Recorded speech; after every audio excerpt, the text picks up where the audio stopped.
Salut, bonjour. Vous aurez l'intégralité de la conférence demain jeudi 27 août le matin. Ce qui fait qu'on n'aura pas entre nous, on aura juste la vidéo de la conférence parce que je suis en train de monter la vidéo. Mais aujourd'hui, je vous ai apporté quelques vidéos qui peuvent vous aider à réfléchir et à comprendre la réalité qui existe dans le monde chrétien. 5 vidéos de forte influence, 5 vidéos qui peuvent nous aider à avancer, dont je crois que beaucoup d'entre vous serez touchés par cela. Alors, est-ce qu'on peut commencer? Oui, avec plaisir, avec cette première vidéo extraordinaire. Alors, let's go. Likez et partagez la vidéo, s'il vous plaît. Pourquoi le pasteur prospère et toi tu attends le miracle? Le renard raffole de ces pasteurs qui pensent business avant de penser prière. Un homme fonde une petite église dans un garage à Yaoundé avec 20 fidèles. 15 ans plus tard, il possède une cathédrale de plusieurs milliers de places, une chaîne de télévision, une station de radio et plusieurs terrains à son nom. Le renard observe cette croissance et sait qu'aucune entreprise classique ne progresse aussi vite avec aussi peu de comptes à rendre. Le modèle économique est d'une simplicité redoutable. La dîme d'abord, 10% obligatoire sur chaque revenu, du salaire du fonctionnaire au petit commerce de la vendeuse ambulante, puis les offrandes spéciales, les semences de miracle, les dons pour la construction du nouveau temple qui ne se termine jamais vraiment. Chaque catégorie a son propre panier de collecte, chaque dimanche multiplie les occasions de donner. Le renard aime particulièrement l'idée du don obligatoire présenté comme un choix libre. Ensuite vient la diversification, plus modeste mais bien réelle. L'église investit dans des terrains qu'elle revend ou loue, ouvre une école privée liée à la paroisse. Vous comprenez? L'église aujourd'hui, c'est un business. École privée, ils vont diversifier ça dans plusieurs choses. Vous voyez un pasteur qui commence l'église lundi et après 2 ans, il est millionnaire. Vous ne comprenez pas. C'est votre argent qu'il a pris pour investir. En fait, les pasteurs sont des businessmen. Ce ne sont pas des serviteurs de Dieu, la plupart. La plupart, ce sont des hommes d'affaires qui prennent l'argent que vous leur donnez. Ils vont fructifier cela, en fait, que cela donne plus. Et surtout en Afrique où on ne paye pas d'impôts, il faut encore plus d'argent avec ces histoires d'église. Voilà pourquoi vous voyez, lorsqu'on parle des dîmes, dès qu'on parle de l'argent à l'église, beaucoup de pasteurs se fâchent. Pourquoi? Parce qu'ils se rendent compte qu'ils vont perdre leur gain. Vous comprenez? Vous comprenez cette vidéo, vous allez comprendre. Lié à la paroisse, lance une petite maison d'édition pour ses livres et CD de prédication. Les fidèles achètent chez leurs propres frères en Christ sans poser de questions sur les marges. L'école coûte 2 fois plus cher qu'une école publique et pourtant les parents s'endettent pour y inscrire leurs enfants. Le train de vie ferme la boucle. Le pasteur roule en berline récente, s'habille en costume de marque, voyage régulièrement, pendant que la majorité de ses fidèles peinent à joindre les deux bouts. Le renard savoure ce contraste. Personne dans l'assemblée n'ose demander où va vraiment l'argent. Remettre en cause l'homme de Dieu revient à remettre en cause. Personne ne se demande vraiment où va cet argent. Je fais une vidéo où j'ai demandé où allaient nos dîmes. Cette vidéo m'a valu qu'on me chasse de l'église par le pasteur parce que je lui avais posé la question, où vont nos dîmes? Oui, tu es pasteur, nous te donnons notre argent, tu fais quoi avec? Il m'a dit, c'est pas mon problème. Il m'a chassé et il m'a appelé rebelle parce que j'ai demandé où allait mon argent. C'est quand même légal de demander ça. Mais lui ne va pas vous le dire. Pourquoi? Parce qu'il veut vous garder toujours dans cette idée de donner à Dieu. Il ne va pas dire donner au pasteur. Parce que s'il dit donner au pasteur, vous allez lui demander de vous rendre compte. Mais il va dire donner à Dieu parce que pour vous, vous allez coller les salis par rapport à l'argent que vous donnez. C'est triste. Dieu lui-même, et le pasteur devient difficile à critiquer publiquement. Aucun conseil à qui rendre des comptes, peu de transparence sur les millions collectés chaque semaine. Pendant que les hôpitaux publics manquent de lits, certains temples s'agrandissent encore. C'est ça.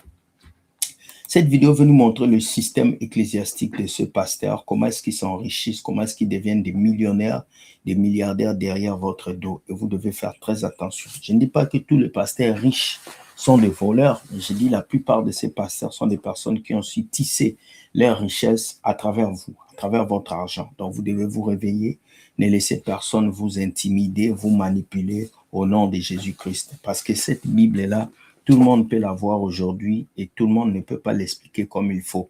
Beaucoup vont utiliser le nom de Jésus comme un fonds de commerce afin de s'enrichir pour vous. Faites attention, que Dieu vous aide. Deuxième vidéo, avec beaucoup de sagesse toujours. Let's go. Écoutez le message de ce pasteur. Ça m'a vraiment fait rire. Hein. Mais ce qu'il est en train d'expliquer, est vraiment bizarre. Est-ce qu'on a besoin d'argent pour montrer qu'on aime Dieu? Non. On n'a pas besoin d'argent pour montrer qu'on aime Dieu. Mais regardez ce que ce pasteur va dire. Je parle à tous les pasteurs. Un pasteur doit d'abord mettre son finance dans l'œuvre de Dieu. Il a bien parlé. Un pasteur doit d'abord mettre son finance dans l'œuvre de Dieu. C'est une bonne chose. Un fidèle doit mettre ses finances dans l'œuvre de Dieu. Un fidèle doit mettre ses finances dans l'œuvre de Dieu, mais ce n'est pas quelque chose d'obligatoire. Non, l'œuvre de Dieu n'avance pas avec l'argent. L'œuvre de Dieu avance avec l'aide du Saint-Esprit. Comprenez? L'argent joue un rôle, mais l'argent n'est pas le socle pour qu'un ministère avance. Moi, je n'ai pas eu besoin d'argent pour aller à Paris et faire ma conférence. Je n'ai pas eu besoin de dire aux gens de cotiser pour que je paye mon billet d'avion. Non, j'ai juste fait ce que je devais faire. Donc, faites très attention. Ne pensez pas que l'argent va tout régler dans le ministère. Il y a des gens qui ont beaucoup d'argent, mais qui n'ont pas de ministère. Donc, c'est la grâce de Dieu et l'appel de Dieu qui fera quelque chose dans le ministère. Ce n'est pas l'argent. Tu peux avoir tout l'argent du monde, mais si tu n'as pas l'appel de Dieu, ça ne sert à rien. Pour prouver à Dieu que tu l'aimes. Non. Pour prouver à Dieu que tu l'aimes, tu n'as pas besoin de lui donner l'argent. Non, tu n'as pas besoin. Est-ce que pour prouver à ta femme que tu l'aimes, il faut lui donner l'argent? Non. Les gens qui vont voir les prostituées là, est-ce qu'ils aiment les prostituées pour les payer pour le sexe? Non. Donc l'argent n'est pas un élément qui prouve l'amour de Dieu. C'est une bêtise.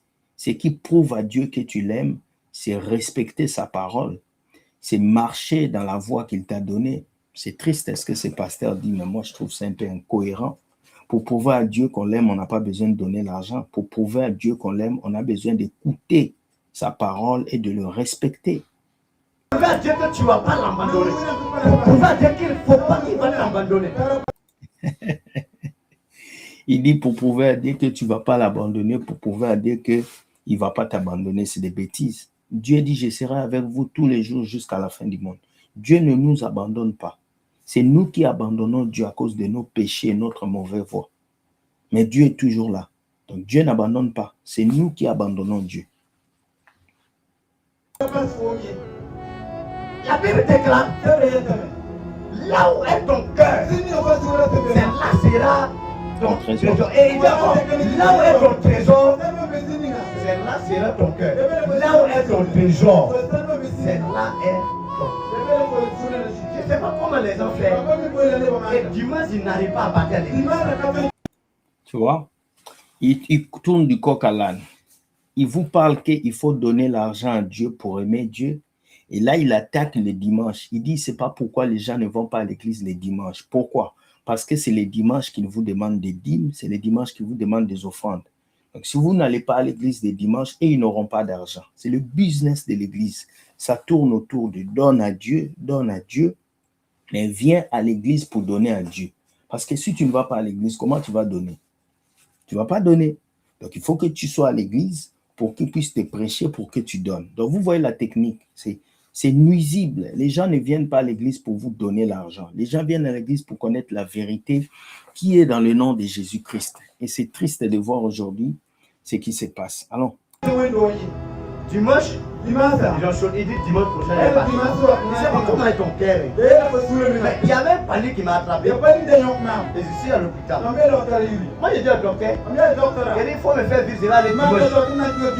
Il dit non, je dois te reposer. Le jour où j'ai pris caméra, j'ai fait une vidéo. J'ai donné à mes enfants. Je suis à repos, mais c'est comme c'est comme 10 jours enlevés dans mon jour.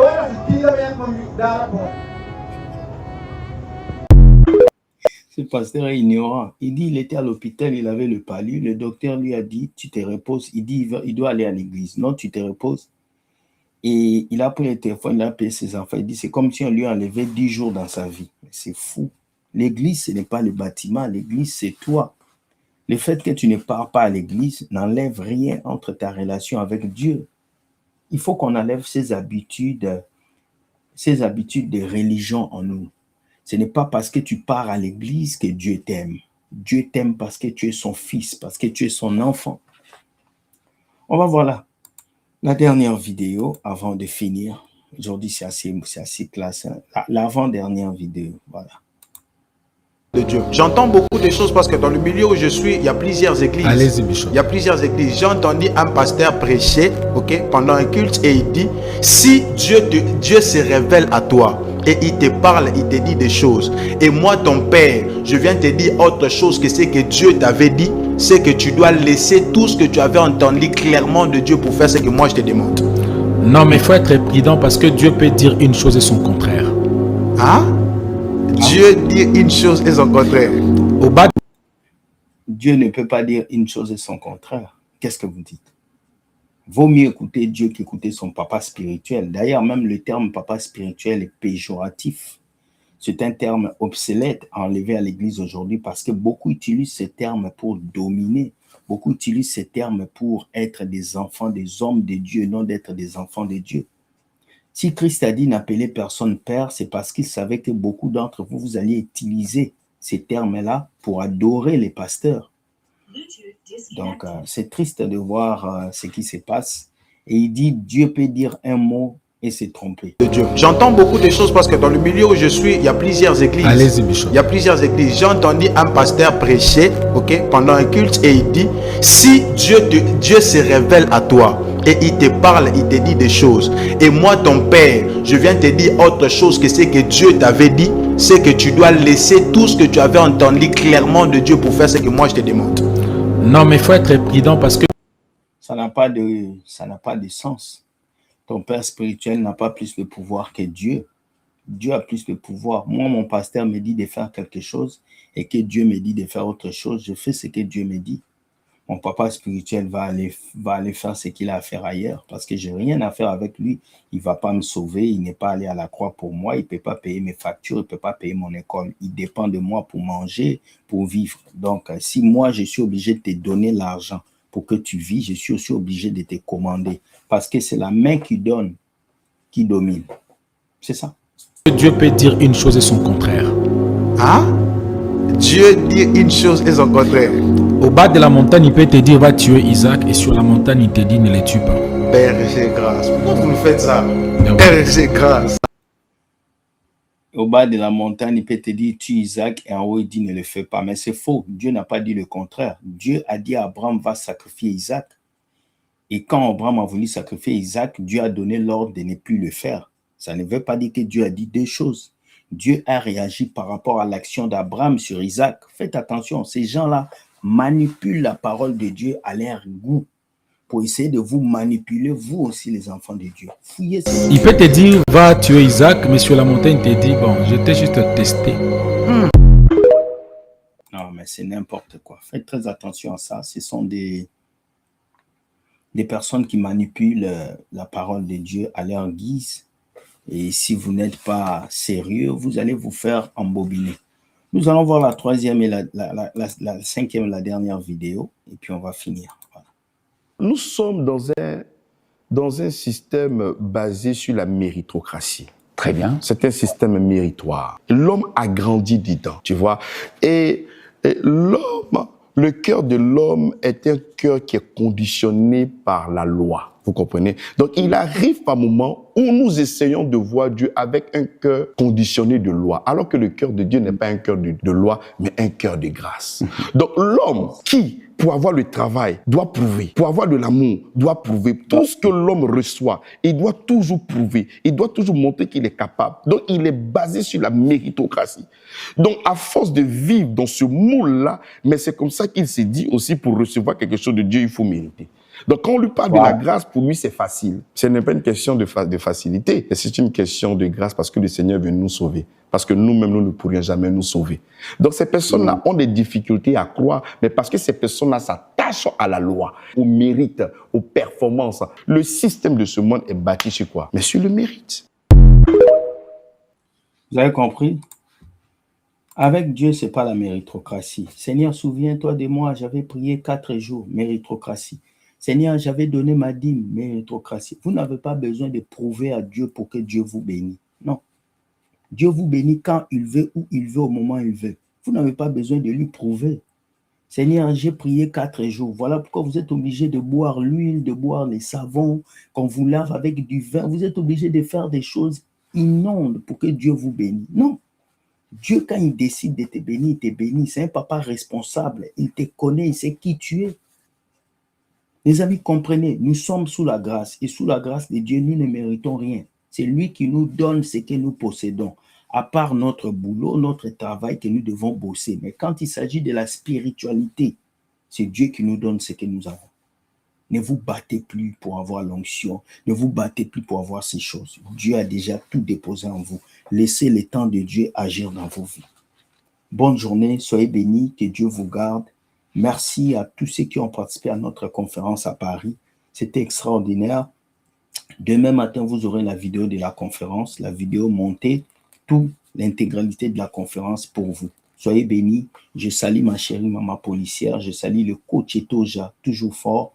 Je salue la France entière. Je salue coach Cécile et je salue le mouvement Zoé Impact Conférence 2026. Que Dieu soit loué. Dieu gagne toujours. Bonne journée et bye. Écoute, like et partage et abonne-toi afin de recevoir plusieurs bonnes vidéos. Ciao, on est ensemble.